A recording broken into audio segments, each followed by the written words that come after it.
का समय रहेगा उनका। धरने का आज दूसरा दिन है।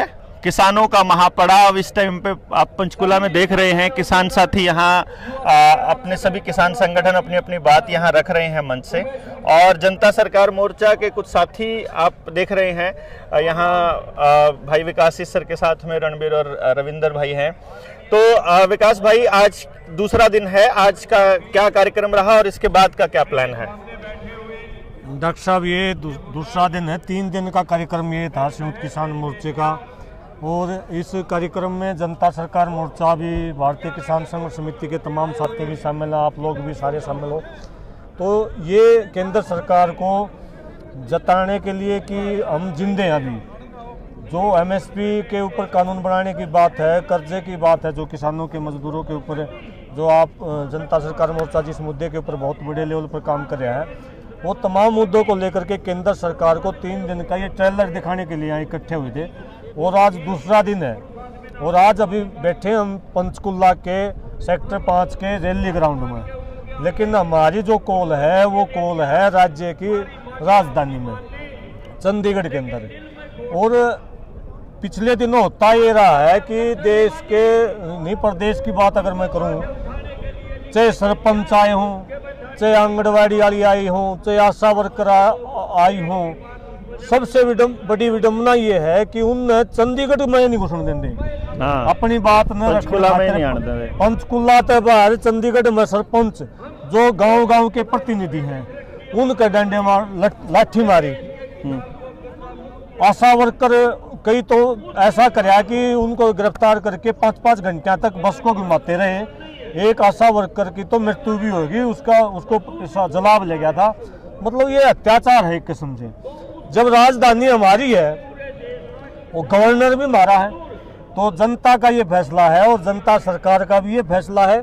और हमने ये अपनी तरफ से ये सुझाव भी दिया है प्रबल तरीके से कि चंडीगढ़ की कॉल है तो चंडीगढ़ में जाएंगे, और जो राज्यपाल हैं, राज्यपाल के दरवाजे के ऊपर अपनी पीड़ा, अपना दर्द बताएंगे। अगर हमारी बात को नहीं माना तो दुनिया का दूसरा सबसे बड़ा किसान आंदोलन जो है, दूसरा आंदोलन जो है दिल्ली के अंदर शुरू होगा। ये उसकी पहली सीढ़ी। बिल्कुल भाई, आप देख रहे हो कि इसका मतलब ये होया कि कल तैयारी हो सकती है। कल तीसरा दिन है और ज्ञापन देवेंगे 12 बजे दोपहर को। तो कल ने ऐसा हो सका है कि पुलिस के साथ, चंडीगढ़ पुलिस के साथ एक मुठभेड़ का कार्यक्रम बन जावे, और ये कल फिर वैसा ही करने की कोशिश करें। तो जो प्रदेश के अंदर, देश के अंदर जितने भी किसान नेता हैं और किसान हैं, और जो इस बात को समझते हैं कि ये लड़ाई जो है ये किसान के हकों की है, उन लोगों को तैयार रहना पड़ेगा। कल ज़्यादा से ज़्यादा संख्या में आप लोगों को इस महापड़ाव में शामिल भी होना पड़ेगा और अपनी बात को मजबूती से यहाँ रखना पड़ेगा।